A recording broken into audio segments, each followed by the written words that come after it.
Quando pensamos no Everest, lembramos de nomes, bandeiras, recordes. Mas há um povo que esteve ali antes, durante e depois de todas as conquistas. Um povo que carrega cargas impossíveis, abre caminhos na neve e conhece a montanha como ninguém. Eles são os Sherpas, os verdadeiros guardiões do Himalaia. Neste episódio, vamos entender quem eles são, de onde vieram e por que sem eles a história do montanhismo simplesmente não existiria. Quando ouvimos a palavra Sherpa, a imagem que vem à mente é a de um guia de montanha de elite, um especialista em grandes altitudes. Mas essa associação, embora compreensível, é recente. Para entender quem realmente são os Sherpas, precisamos voltar no tempo e olhar para o leste. Apesar do nome ter se tornado sinônimo de montanhista, sua origem é etimológica e geográfica. A palavra vem do idioma tibetano, Shar, que significa leste, e Pa, que significa povo. Literalmente, o povo do leste. Este nome descreve sua jornada. Há cerca de 500 anos, fugindo de conflitos e instabilidade em sua terra natal, na província de Kham, no leste do Tibete, os Sherpas iniciaram uma migração épica.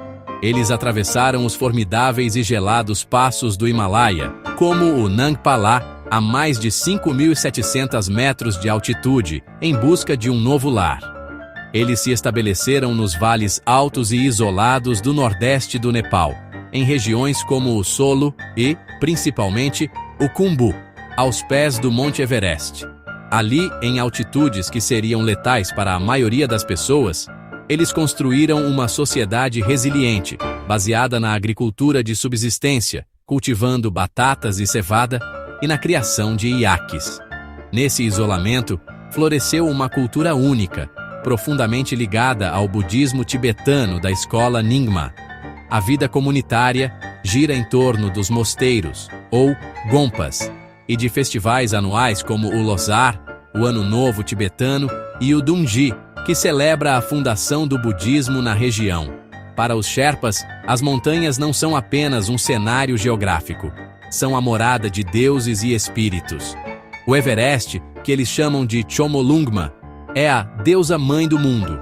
O Makalu é o deus Mahakala. Essa visão de mundo infunde um profundo respeito espiritual pela natureza.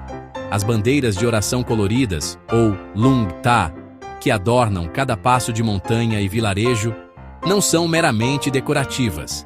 Elas carregam mantras e preces que, segundo a crença, são espalhados pelo vento, levando bênçãos e compaixão a todos os seres.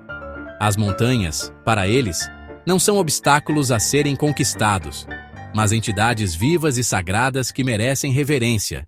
Acima de 8.000 metros, na chamada Zona da Morte, o corpo humano entra em colapso.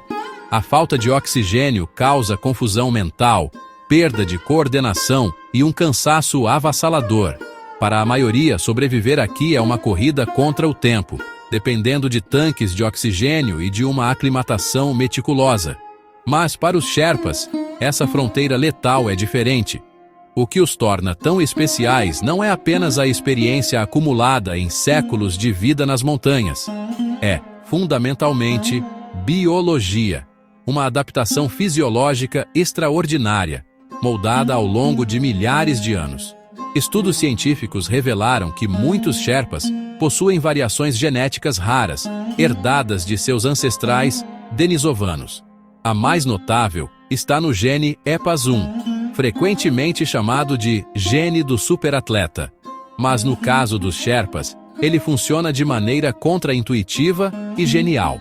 Quando exposto a pouco oxigênio, o corpo da maioria das pessoas reage produzindo mais glóbulos vermelhos para transportar o que resta de oxigênio.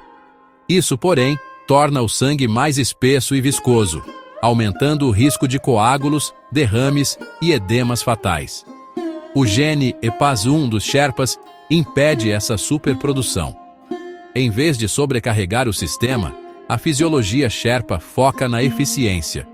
Suas mitocôndrias, as usinas de energia das células, são capazes de gerar muito mais energia com a mesma quantidade de oxigênio.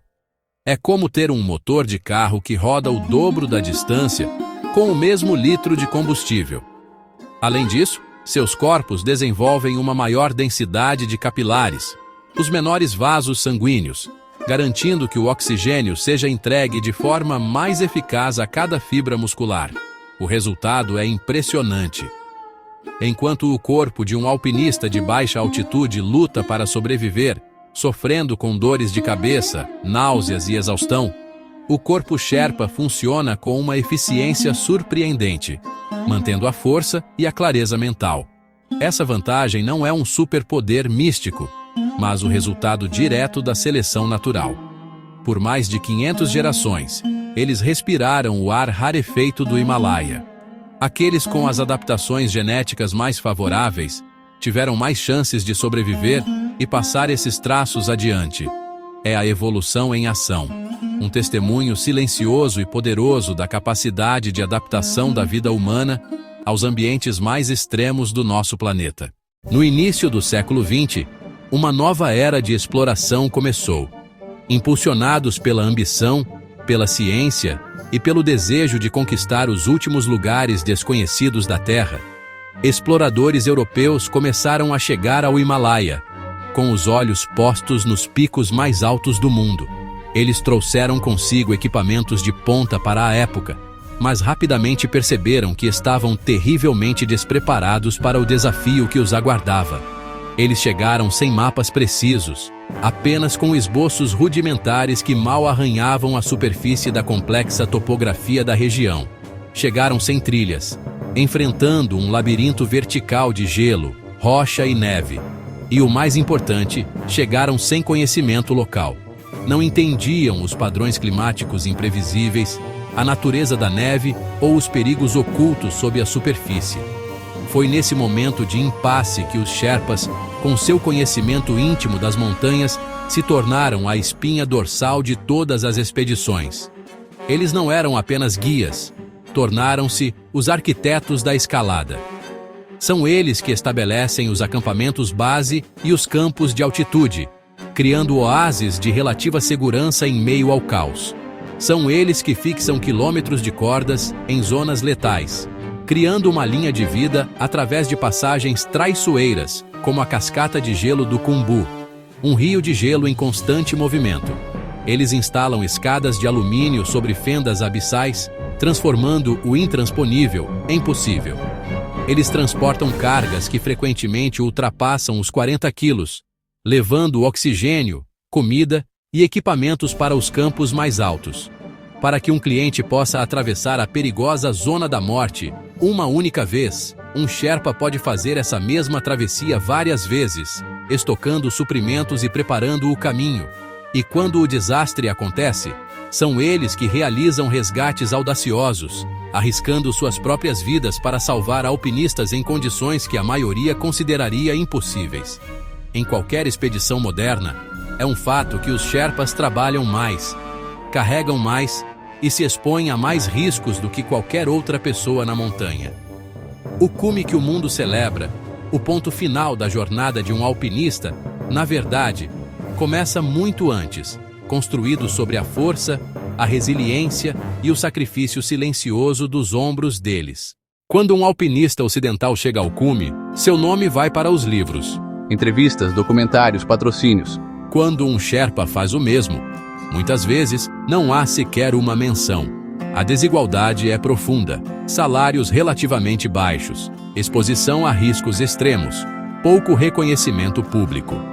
Sherpas representam uma parcela significativa das mortes no Everest. E, ainda assim, continuam voltando. Por quê? Para muitos, é sustento familiar, é tradição, é honra, é dever com a comunidade. Mas o custo humano é alto e frequentemente invisível. Nomes como Tenzin Norgay, que chegou ao topo do Everest em 1953, ou Nirmal Purja, que redefiniu limites humanos ao escalar os 14 picos acima de 8.000 metros. São exceções que começaram a mudar essa narrativa. Mas milhares de outros Sherpas seguem anônimos, carregando não apenas cargas, mas o peso da história do montanhismo. Eles não buscam fama, buscam respeito. Sem os Sherpas, o Himalaia continuaria ali, intocado, impenetrável. A maior verdade do montanhismo talvez seja esta: as maiores conquistas humanas raramente são individuais. Elas são construídas por mãos invisíveis, que conhecem a montanha melhor do que qualquer outro ser humano. No próximo episódio do iCurious, Mistérios do Himalaia, Yeti, Lendas e Ciência. Até lá! E continue curioso.